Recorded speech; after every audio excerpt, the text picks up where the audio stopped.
কয়েকটা দিন গরম যাবার পরে আজ একটু শান্তি। দুপুরবেলা বেশ ভালো বৃষ্টি হয়েছে। এখন বিকালবেলা তখনও গুড়ি গুড়ি বৃষ্টি হইতেছে। আমি বাসা থেকে ছাতা নিয়ে বের হই নাই, ইচ্ছা করেই একটু ভিজতে ভিজতে যাব আমাদের বাসার কাছে। এই যে বকুল ফুলের গাছটা, সেই ছোটবেলায় কত যে এই গাছটা থেকে এইভাবে ফুল টুকাইছি, আর এখন কত ফুল পড়ে থাকে, ধরাও হয় না হাত দিয়ে। বৃষ্টির মধ্যে বকুল ফুলগুলো দেখে খুব ভালো লাগলো। কয়েকটা ফুল তুললাম, ছোটবেলার কথা খুব মনে পড়তেছিল। কত যে গাছ থেকে ফুল তুলে মালা গাচ্ছি। বৃষ্টির মধ্যে হাঁটতে হাঁটতে কোথায় যাচ্ছি বলেন তো আপনারা? বাসা থেকে যখন বের এলাম তখন কিন্তু অল্প বৃষ্টি ছিল। আমি যেই জনতা ব্যাংকের মোড়ে চলে আসছি তখন বেশ ভালো বৃষ্টি শুরু হয়েছে। ভিজে গেছি, আসলাম আমার প্রিয় জায়গাতে। বৃষ্টির মধ্যে ঘরে থাকতে মন চাইল না। আমি যখন বাসা থেকে বের হইতেছিলাম তখন আমার ছোট ছেলে বারবারই বলতেছিল, মা আজকে যাইতে হবে না জিমে, বাইরে বৃষ্টি হচ্ছে, তুমি কিন্তু ভিজে যাবা, বৃষ্টির মধ্যে ঘরে থাকো। কিন্তু আমার তো ঘরে থাকলে সময় কাটতো না, তাই আমি ওর কথা না শুনে চলে আসলাম আমার প্রিয় জায়গাটাতে। বেশ কয়েকদিন গরম ছিল, আজকে বৃষ্টি হয়েছে, ঠান্ডা। তারপর কি সুন্দর একটা বৃষ্টি ভেজা বিকাল, এত ভালো লাগছে। আর ওই যে গুড়ি গুড়ি বৃষ্টির মধ্যে ভিজতে ভিজতে আসলাম, ওই ব্যাপারটা আরও বেশি ভালো ছিল। বৃষ্টিতে ভিজতে আমার খুবই ভালো লাগে। তো আমি ওইখানে আজকে বেশি সময় থাকি নাই, তাড়াতাড়ি বের হয়ে আসছি। কারণ যাব চৌধুরীপাড়া কীর্তনে, বাসায় যাব, সন্ধ্যা পূজা দিব। তারপরে আবার একটু একটু বৃষ্টি হচ্ছিল, বৃষ্টির মধ্যে বেশ ভালো লাগতেছিল। ভিজতে ভিজতে ওইখান থেকে তো বাসায় আসতে মাত্র 5 থেকে 7 মিনিট সময় লাগে। তো ভিজতে ভিজতেই আবার বাসায় চলে আসলাম। জিম থেকে বাসায় আসলাম, বাসায় এসে সন্ধ্যা পূজা দিলাম। তারপরে রাত তখন 9টা বাজে। আমার বড় জাকির সঙ্গে নিয়ে চৌধুরীপাড়ায় আসলাম কীর্তন শুনতে। কীর্তন শুরু হয়েছে বাসার কাছে। প্রত্যেক দিন না আসলে কি ভালো লাগে? প্রতিদিন আসি, 2 ঘন্টা কীর্তন শুনি, তারপরে বাসায় চলে যাই। আর এই যে দেখেন, আহারে শৈশব, কি সুন্দর একটা কাগজের মুকুট সে মাথায় পড়ছে। মুকুটটা মাথায় দিয়ে মহা খুশি, ছবি তোলে মায়ের ফোনে। আর এই যে ছোট্ট একটা পাখি, এই পাখিটার কাণ্ড দেখে আমি দূরে বসে হাসতে হাসতে শেষ। সে চলে গেছে কীর্তনের আসরে, তার দিদা তাকে কোনোভাবেই ধরে রাখতে পারে নাই। কীর্তনের আসরে যেয়ে দেখেন কীর্তনিয়া এই বোনটার কোলে উঠছে। সে কোলে ওঠার পরও কি সে চুপ আছে? ওই যে দেখেন কি করতেছে। ওর এই দুষ্টামিগুলি না আমার এত ভালো লাগছে। ওকে দেখে আমার আর ধার অর্চি পাখিটার কথা খুব মনে পড়তেছিল।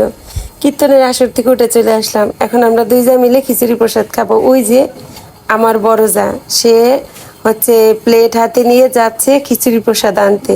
আমাকে বলো তুমি থাকো, আমি নিয়ে আসি। বেচারা হচ্ছে বড়র একটা দায়িত্ব আছে না, তো সে গেল খিচুড়ি আনতে। আমার কাছে আবার তার পার্স ব্যাগের দায়িত্বটা দিয়ে গেছে। তো তার পার্স ব্যাগটা হাতে নিয়ে আমি অপেক্ষা করে দাঁড়াই আছি এখানে, কখন আমার প্রসাদ আসবে। এর মধ্যে দেখি এই যে ছোট্ট মামুনিটা আমার কাছে আসছে, এসে বলতেছে, আন্টি আপনি ভিডিও করেন না?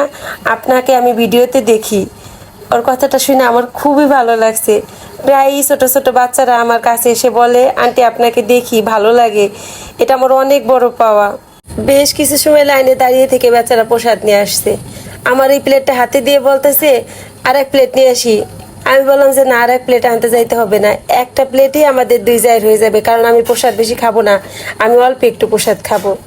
বেচারার হাতে গরম প্লেট, কোথায় একটু রেখে খায়, কোনো জায়গায় জায়গা পায় নাই। তারপরে কি করলো, ওই যে মাটিতে বসছে।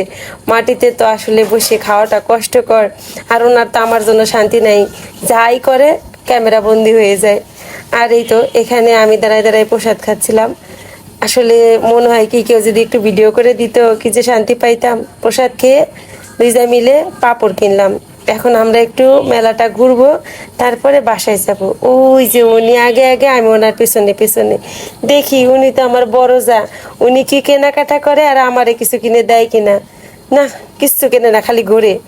চৌধুরীপাড়া সম্পূর্ণ মেলাটা ঘুরে আমার সবচাইতে এই দোকানে এসে বেশি ভালো লাগছে। এই যে দেখেন, এই দোকানে কত সুন্দর একটা পিতলের মায়ের মূর্তি আর বাবা ভোলানাথের মূর্তি। আমার মন চাইতেছিল যদি কিনে বাসায় নিয়ে আসতে পারতাম, তা তো সম্ভব না।